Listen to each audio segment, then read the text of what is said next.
Hi, this is Purple Star here, and I've just started a new channel to do with autism. I've just found out that I'm on the spectrum, but this is only diagnosed by myself, not by the medical profession. Do you feel different to other people? Do you have certain things that you can't do or you can't manage? Do you think that this could be something to do with autism? If you watch the following video as I put forward some of my traits, and this may resonate with you somewhat. Thank you for listening. Hi, I'm Jill, the Autistic Empath. This is a new channel for me. I do another channel to do with psychic readings. But this one for me is coming straight from my heart because I've just found out in my own way, not by the medical people, but self-diagnosed as an autistic. And these are the reasons why I think and believe wholeheartedly that this is the case, that, you know, I have been autistic all my life and just realised 59 years later that, you know, this is the case. It's been like a multitude of light bulbs in the last couple of months. Light bulb after light bulb after light bulb. Listening to other people's channels, doing the online tests and remembering back, remembering all sorts of things and situations and the way that I was as a kid, growing up all the way through my life, and thinking, why didn't I realise this, you know, at least some years ago. My grandson is autistic and has got a diagnosis. We knew that that was the case. He's a teenager now. I've sort of read a little bit about autism, and other people have come to my knowledge over these last years, you know, people around me that I've thought, yeah, this person is autistic, even though I didn't think I was. And the reason I didn't think I was that I am empathic, and it was kind of there in front of you that, you know, these people don't feel that they understand other people, you know, they don't feel what other people feel. They can't make head nor tail of other people's emotions and how they might be feeling. Well, that's very much not the case with me.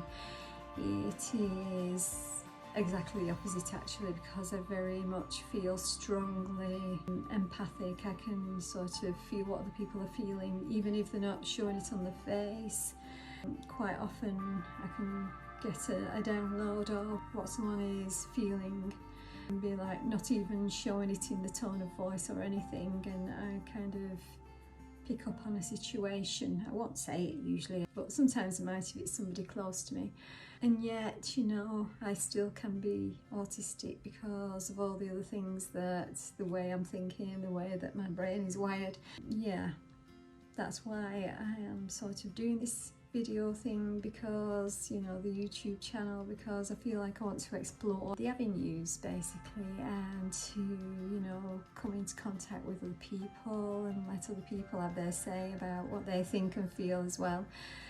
On the channel, I know there's quite a lot of other channels as well, but I just feel that being empathic as well, I just wanted to explore not just that, but lots of other different topics to do with autism. So, what are the reasons why I feel that I am on the autistic spectrum? Right, something to do with the way that I am socially. I try my hardest to be normal when I'm speaking to people, and I can't make much eye contact. I didn't realise this was the case, but having thought about it and the way that I've been recently, it's definitely not easy for me, and it is kind of a bit of a staring into people's eyes is kind of not something that I enjoy. It feels a little bit like they're looking right into my soul and like I'm being nosy about their soul. That's strange, I know, but that's the way I feel about that. And socially, I just feel like I'm judging everything I do when I'm talking to people. So it's like I feel that they're thinking this particular thing about me. So I can't really concentrate on how I'm talking to other people.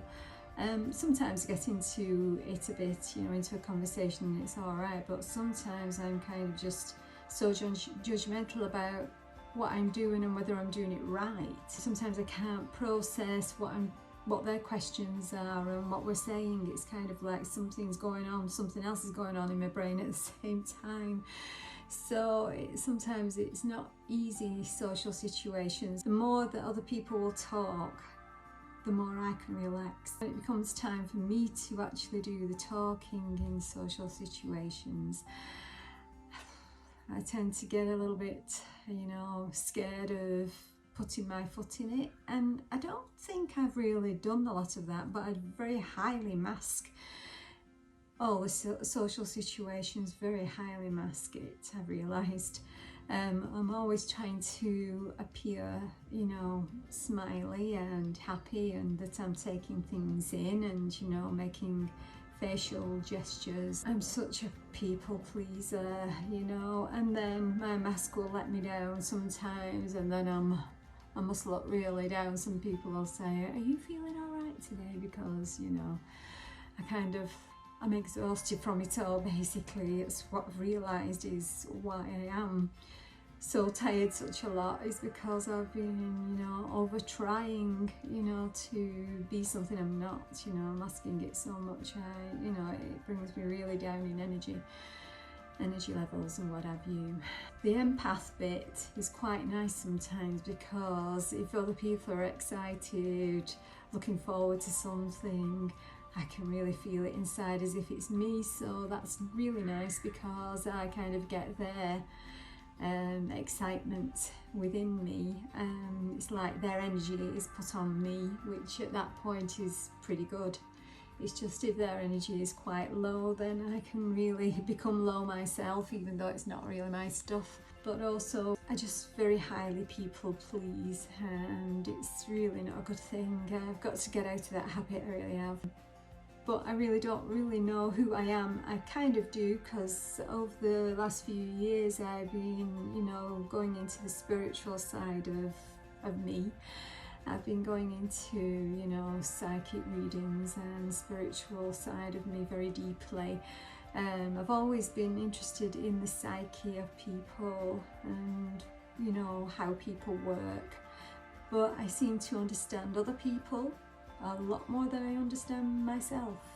I've realised that when it comes to me, I don't quite understand what my motives are for doing, or I haven't done so far, apart from the fact that now a lot of it I'm realising is to do with the autism. And a lot of the years I've just not really understood myself and why. I've thought, why am I so different? Why do I do things this way? Why do I pretend to be somebody that I'm not? I must be a bad person, really, because I'm not being me. I'm trying to hide myself from other people. Why would I want to do that? It's because I'm afraid of other people judging me harshly, and I think that that's what's happened when I was a kid.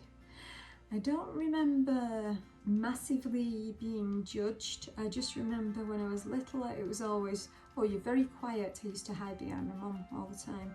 "You're very quiet, she's very quiet, isn't she?" And I used to feel really boring and odd towards my friends. They were always, so full of energy at doing funny things and playing things, and I'd just be, I'd like to stand and watch them rather than actually play, which is one of the traits. And I just always felt like I was different, and I felt like I had to be like them, like other people, like normal people. But what's normal? Now, as I've got older, it's not too bad. It is and it isn't, because now I realise that you can be a bit more, weird and, and carry it through. But as a child, as an adolescent, wow, no. All you want to do is fit in. And I can remember asking, why am I so different? Why can't I be the same as all my friends? And this is as a teenager, you know, probably about 16, 17. And I was thinking, why am I so different? Why are they like this and I'm like that? And another trait is stimming that I do. I didn't really think that I did any of it, but I realise now there is a little bit with my hands. But I used to rock back and forth when I was a child. And I'd totally forgotten about it until I saw about stimming. I used to rock backward and forth, and somebody used to say to me, stop doing that. So I couldn't figure out why, but I didn't really ask why at the time. I was only young. And then when I was at school one day, I can remember starting to do this, rocking back and forth, and then I suddenly thought, is anybody looking at me? I'm not supposed to be doing that. And I can remember thinking I shouldn't be doing that, I'm going to get in trouble. I was really a little bit afraid that someone would tell me off. They didn't do, but I don't think I did it long enough for anybody to notice. In those days when you were told that, you know, somebody will cut you off if you're doing something that's a bit unusual, where you look like, you know, there's something wrong with you, like you're going a bit mad or something. That was the feeling in those days. So that's why you were told not to do things, you know. And I still like to do a bit of movement back and forth, and you know, it's not always when I'm anxious. It can be when I'm anxious, and it can be just sort of, I sometimes think that I've got ADHD as well, a little bit.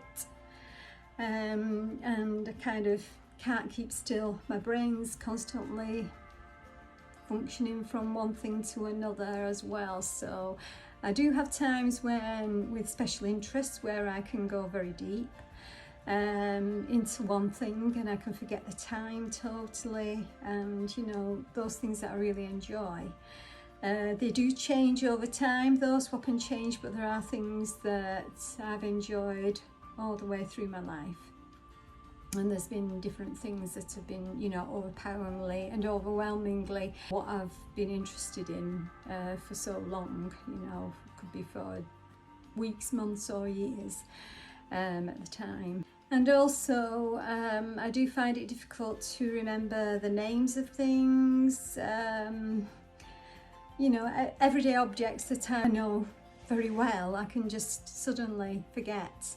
And at one point I thought, I wonder if I'm getting early dementia or something, you know, I really sort of thought. And I know that this happens to me if I get overwhelmingly anxious about things, you know, which, you know, I do at times. Then, you know, words don't come easily. And also when I'm speaking on a camera or something, or in front of people, even just one-on-one, I can't remember certain words. I'm a bit word blind in some ways. However, I'm also, when I get into the zone, I can just download, you know, I could write a book, I could write a poem, I could write a song lyric-wise, because it just pours out of me. And yet other times I get, my mind just blocks off. I'm halfway through a sentence and I forget what I was about to say, or I just forget a word particularly. So I do feel that is something to do with the autism as well. If you think you know about that one, you could write down below, you know, in the comments that this is something that you have also, or you know about as an autistic trait. If you wouldn't mind, thank you. So that's just a few traits that I find applicable to me. There's lots more, of course, and of course, you know, there's lots of many traits that can be in with your autism. And of course, I'd love to hear from you, you know, if you'd like to comment in any which way. Obviously, I'm not fully diagnosed.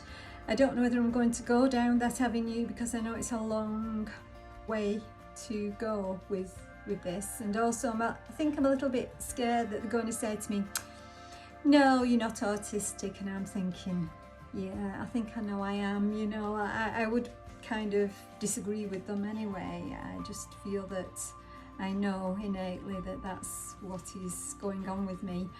even if it doesn't show, because I've had so many years of just masking. So if you'd like to comment, or if you'd like to join in with me in some way, I'd be very happy for you to do that. And thank you so much if you managed to watch this. It's a little bit boring, I think, me going on about my thing, but I'd like to just do other subjects and see what is what, and explore other avenues to do with this. And some of them will be on a spiritual basis as well, is what I feel to do. So thank you anyway, and much love to you, and hope that everything goes well for you to do with your autism, or to do with your loved one's autism.